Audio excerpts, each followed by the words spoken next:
պետք է ես չխոսամ, որովհետև վատ է, որովհետև լացում է, իսկ մենք որ 10 տարի առաջ ես, աղբերս, տատս, պապս վատ էինք, ինչ որ մեկը հասկացավ մեզ, ոչ մեկ չհասկացավ, ու հիմա ես չեմ պատրաստվում ինչ որ մեկին հասկանամ։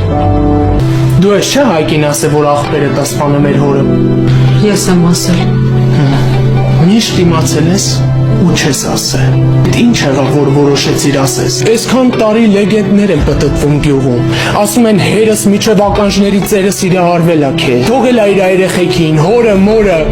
ու գնացել է։ Այսքան ժամանակ քո մտքով անցել է, մենք ինչ ապրումների մեջ ենք։ Հերս կապվել էր քո հետ, ես այդ օրվանից քեզ ատում էի։